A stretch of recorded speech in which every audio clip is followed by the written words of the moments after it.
after all those fabulous Denise wigs. Hey! Hi! It's me, Wilma Fingerdoo, with the Fingerdoo review of RuPaul's Drag Race Down Under Season 1, Episode 5. And before we get started, I just need to send a shout out to Jenna, my Patreoner, who sent me a fabulous NYX liquid eyeliner, an eye cream, and some setting powder. Thank you so much, Jenna. I wasn't able to thank her in my last viewer mail video because, well, there wasn't a name in there for me to do it with, and now we know. So thank you, doll. I also have a couple of Redbubble models to show off. I want you to meet Ian Marshall from Facebook, smizing for all he's worth in his Lar de Souza designed Sweet Marie and the Ships at Sea t-shirt and his Jorge Drink Me mug. Looking good, Ian, seriously. And this is Hillary Yaz, hey girl, in her Lar de Souza designed Wilma Girl t-shirt. I just did an episode of Coffee with Hillary, which I'm going to put the link for down below in the description box. So make sure you check that out. She's a hoot. Seriously. And speaking of Lar de Souza, he sent me another design, God bless him, just in time for Pride. It's Wilma Pride. This is a fabulous rainbow strip with Wilma caricatures, all in different poses and expressions. I just think this is fantastic. Now, you can get this on a t-shirt. You can get it on a mug, too. Shut your face. This is my favorite design mug because it's an ounce more than the other mug.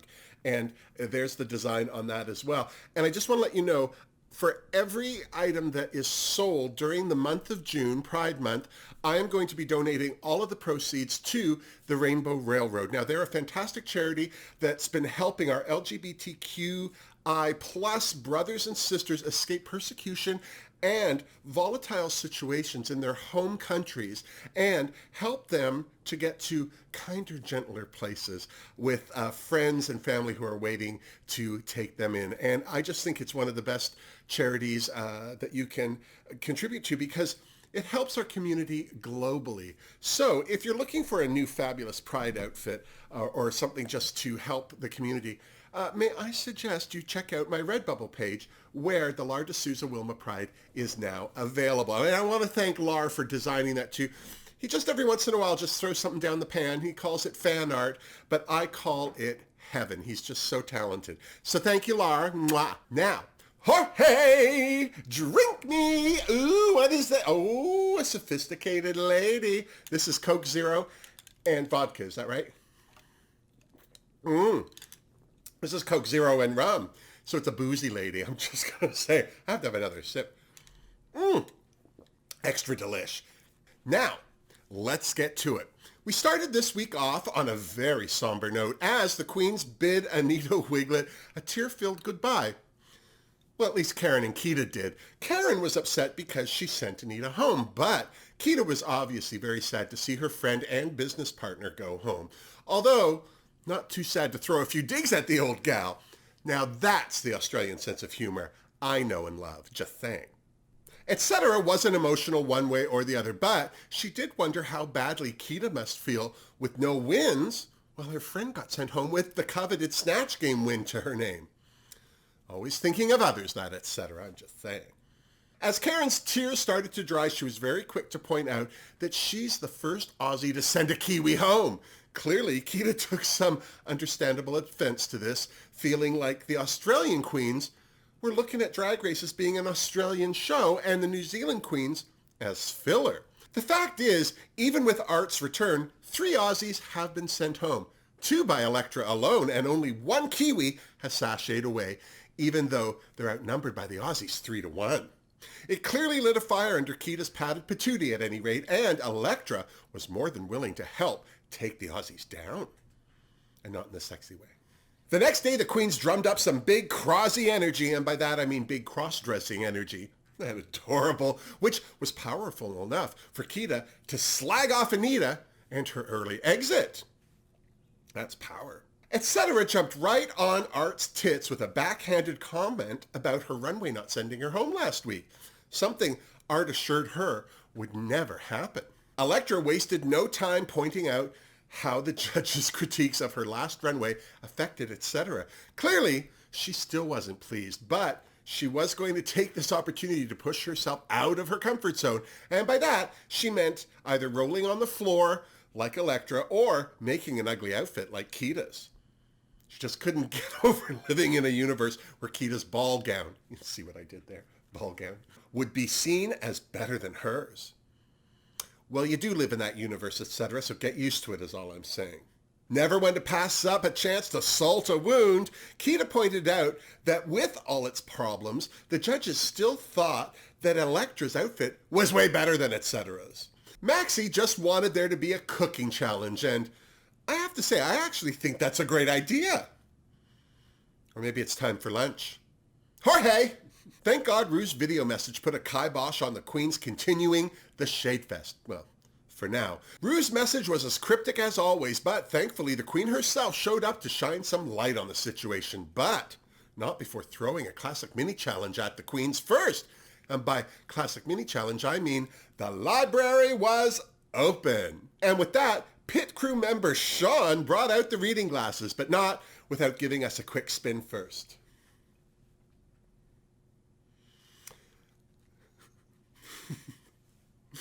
I don't know about you, but when I first saw that, I almost passed out. I'm just saying. Give me a minute. First to enter the library was Etc. For such a mean girl, I was really expecting more from Etc., although I'm sure she'll remember her efforts as being hilarious. I guess everyone needs a hobby.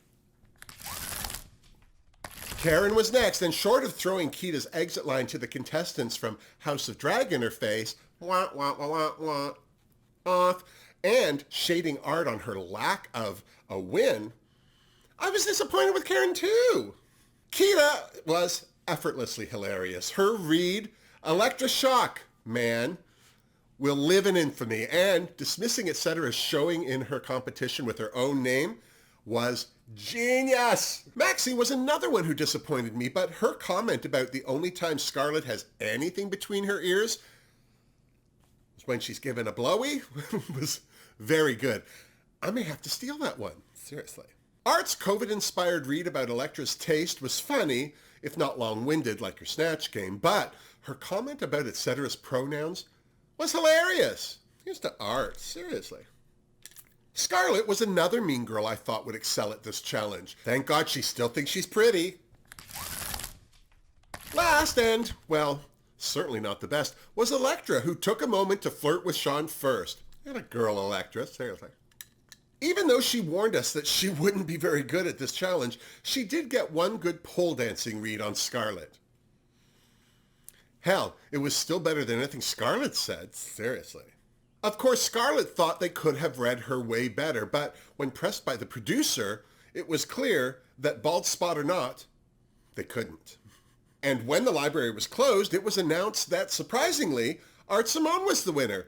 She won a Singer's sewing machine, which I'm sure she'll sell so she can buy more costumes. And then it was time for the Maxi Challenge. The Queens had to create their own commercial for yeast spread. I'm sure they couldn't use the name Vegemite, but that's what Ru was talking about. But by any other name, still, Karen was excited. Although not an actual acting challenge, she was sure she would still shine in her own commercial. Right away, the Queens got down to writing their commercials, and clearly, more than a couple of the Queens were caught by the word yeast and went right for the vagina as far as jokes went.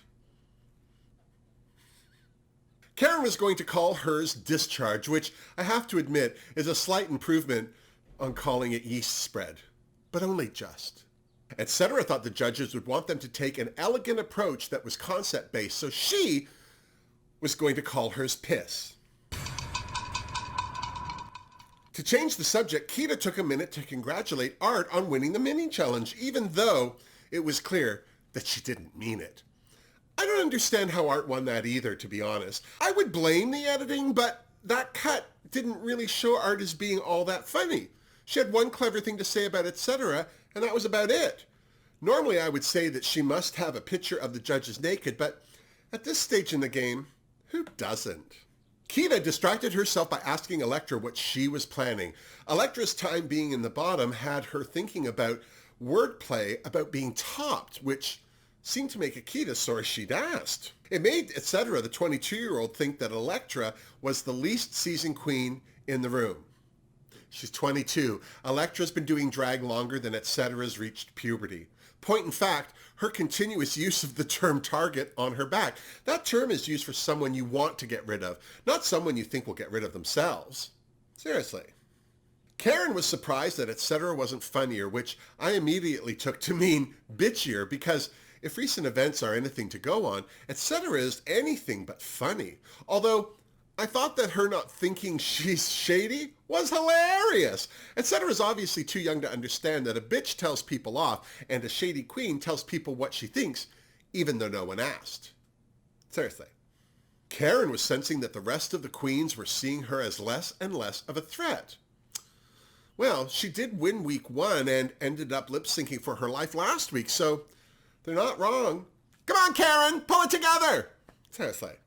Then it was time to film their commercials with Michelle Visage and special guest Suzanne Paul, the queen of advertorials in New Zealand. Up first, Karen from finance, and right away, I was worried. She seemed wooden and boring, and the more she said discharge spread, the more Suzanne was in fear of losing her lunch. Scarlett Adams' Snatch was next, and she didn't fare much better. Between harvesting her spread from real vaginas as opposed to all those fake ones out there, and using the term beef curtains, Suzanne was looking like she was regretting saying yes to coming on the show. At least Michelle apologized on the queen's behalf. She's always thinking about there's that one. Art was next, and the best thing about her yeast spread commercial was that she didn't say vagina, beef curtains, or hairy clam. Although, if I'm honest, by the time she was done, I wish she'd had. Just saying. Kita Means Yeasty Nuts was next. Enough said.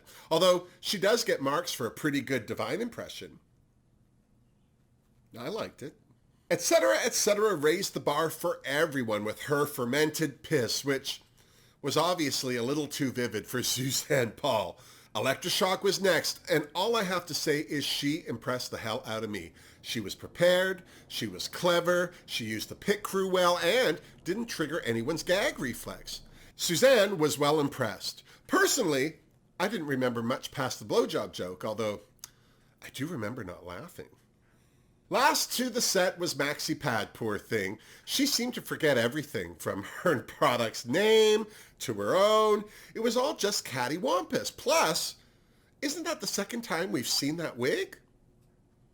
Seriously. And then it was Elimination Day. For the most parts, the queen felt their filming went well. Scarlett said she was really nervous throughout the whole thing, and Maxi admitted hers went really badly. While the queens were getting ready, the producers asked Art to ask the room if there was anything any of them had done on stage that they regretted. This was such a pimped question for me. The elephant in the room all season has been Scarlett's history of doing blackface on stage. I've had discussions with a lot of people about this, particularly how the production company could cast someone on the show, especially the premiere season, who has that skeleton in their closet. Seriously. To her credit, Scarlett admitted doing it to the queens and expressed a real regret for having done it. I have to say, it bothered me that the other queens acted like they'd never heard about her doing it before. Of course they've heard about it before. I'm in Canada and I heard about it before. Seriously. Now, I'm not saying Scarlett wasn't wrong. She absolutely was. But she was also 19 at the time. It's been 9 years since. Does she still do it? No. Is she sorry she did it? Well, she's definitely sorry she got caught. Would she still be doing it if she hadn't been called out for it? Who can say? For me, if we believe in forgiveness, we have to learn to actually forgive. If that person repeats those actions after the fact, well, then judge them 6 ways past Sunday. One thing's for sure, it's a disappointing thing to find out about her. Just saying. Etc. surprised Elektra and, well, me if I'm honest, with her very mature and informed opinions on this matter. Now, if she could just stop being a bitch. The only question remaining is, when will Karen's doll collection and tattoo come up? Seriously. And then it was time for the runway, and Ru looked stunning in her see-through laced-up dress. This is now one of my favorite looks on her. Ever. Michelle Visage was there, and she let her hair down for the occasion. Reese was also there looking sharp in his shark skin suit. And joining them at the judges' table, New Zealand's First Lady of the Silver Screen, Rena Owen. Category is Finest Sheila in the Bush.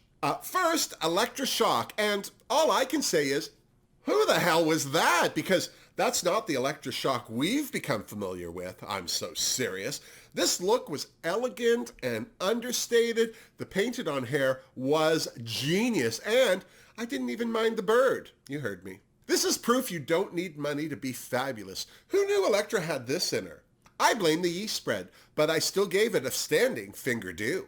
Ketamine was next, and she was serving us all kinds of butterfly realness. And I'm not talking in an Asia O'Hara kind of way.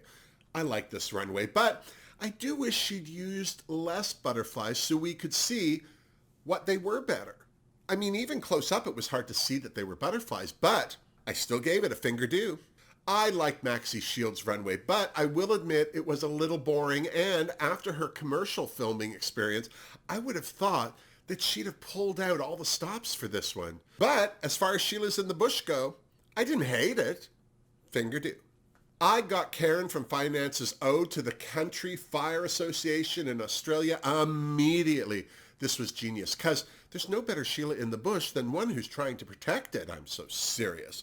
Karen could have very easily come out in an actual fire brigade uniform, but this one, made out of sequins and trim, was exactly how Coco Chanel would have done it. And I just loved her glittery koala, because that was my drag queen name in high school. Seriously, a Fingerdoo for Karen. Mark it down. I didn't hate Art Simone's runway. I mean, I'm glad she took that cork hat and oilskin long rider off, but I'm not sure why she was dressed like Kath Day Night underneath. I mean, Kath and Kim doesn't take place in the bush, does it? If this were Snatch Game, I'd have given her a Fingerdoo, but it wasn't, so I didn't. I thought Etcetra's runway was interesting, but I thought she was a clump of seaweed at first, not a plant in the bush. I'm glad she explained her concept, because in a million years I would never have got burnt up tree stump from that. Plus, I hated that wig. But I will give her an F for effort. And by F, I mean Fingerdoo. And then, finally, we had a Priscilla look on the Down Under runway. I thought Scarlett looked fabulous. Clearly, this look was a Fingerdoo. There were no safe queens this week, so everyone got critiqued by the judges. Up first was Electroshock and her commercial.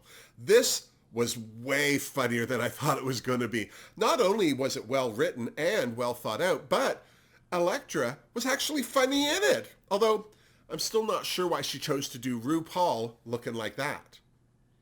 Unless that was the only wig she had at the time. Her idea to use and talent instead of talent was genius. Now that's taking the piss. And I wasn't alone. The judges loved it too, almost as much as they loved Elektra's runway. Her explanation to Ru about painting on her hair because her wigs weren't the best was hilarious, because it's true. I also love that Michelle said the other queens were underestimating her, because that's true too. Ketamine was next, and I have to admit that I thought her commercial was going to be way funnier.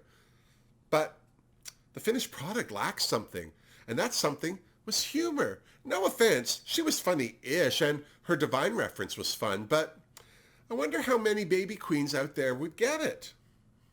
Seriously. As for the judges, they were all pleased with her commercial and her runway.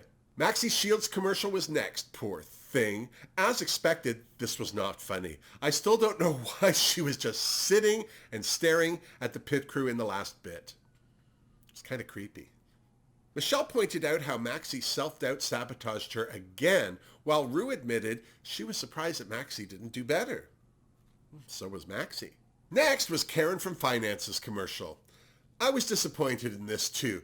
Where was her big Bogoff offer? For someone who thought she was going to shine in this challenge, she didn't. As for the judges, Michelle was disappointed that she didn't go bigger. Ru said it was funny, but it wasn't her favorite. But it also wasn't the worst. One thing all the judges agreed on, though, was how inspiring her runway was. Art Simone was next, and this was another commercial that failed for me. As for the judges, Michelle's kind words were about her bringing Kath Day Night to the runway. Rena said it was obvious that Art loves what she does, but she didn't mention how she thought she did. Well, if you can't say anything nice. Ru thought her commercial was unusual and different, which is Ru speak for wah-wah. Reese felt there was too much crammed into it for it to make any sense. I don't think there was enough. Etcetera's piss was next. This went about as well as I expected, which I didn't. There were some good ideas there. I mean, I'll watch anything where the pit crew is crawling on their hands and knees, but there just wasn't enough of that to save the commercial for me. Seriously, more hands and knees. As far as the judges went, Renna wished Etc. had kept her bush coat on longer so that she could get a good look at it. Still sounds dirty. Michelle felt that Etc. crossed a line for a TV commercial, and Ru just out and out didn't like it. Here's to Ru. Last was Scarlett's commercial for Snatch. Talk about crossing a line. Michelle felt Scarlett had obliterated it. Reese didn't think Scarlett's commercial was an absolute disaster, but the highlight of her evening was definitely her runway. Renna totally agreed, as did Ru, but then the critique took a turn as Ru brought up Scarlett's history with blackface and gave her an opportunity to address it. I thought Scarlett said all the right things, and I truly feel she's sorry, and I hope that's because she's ashamed at doing it and not for getting caught. Seriously. Ru's words about wanting this to be a lesson in humility and accountability and an opportunity to learn from mistakes was well said and important for the world to hear. Let's hope that Scarlett does grow into a better person because of it. Seriously. Here's to growth. Oddly enough, there was no untucked footage this week. I'd have thought if anything interesting was going to go down between the queens, this would be the week to film it, but they didn't. So, as soon as the judges finished deliberating, the queens were brought back to the main stage. I have to say, I thought it was fabulous that Elektra was this week's winner. She really did a fantastic job on all fronts. Here's to Elektra! Sweet beats, finally. As for the bottom three, there was a moment there when I thought Ru was going to put Karen up against Maxi. I think her runway saved her this week because it was actually Etc. and Maxi in the bottom. As for the lip sync, Maxi won it for me the minute she whipped out that microphone. Etc. seemed to be all over the place. The more the queens laughed at Maxi, the harder she tried to catch their eye. I'm not sure that this was the lip sync for flips and splits, and clearly neither did Ru, because when the music stopped, Maxi shantaed and it was Etc. who sashayed away. Well, there's that karma poking its head up again, if you ask me. Well, what do you think? Was it Elektra's time to go? Should Maxi have gone home? I'll tell you this, I would have been upset if Maxi had sashayed, especially after Anita went home last week. As for Etc., I can't say I'll miss her. Maybe if she hadn't been such a mean girl, I'd feel different, but I'd love to see how her drag evolves in a few years. Seriously. So, 6 queens are left. Who do you think will be next? Karen better pull her head out of her padded ass, or it could be her. All we can do is tune into RuPaul's Drag Race Down Under next week to see how it all plays out. And then, when you're done, you come on back and you see me so you and I can compare notes. Now, don't forget to like this video if you did, and don't forget to subscribe to my channel if you haven't. And until next week, miss me! Mwah! Seriously. Oh, thirsty this week, I'll tell you what. I have to say, the minute it was Maxi and Etc., I thought Maxi was going to go home.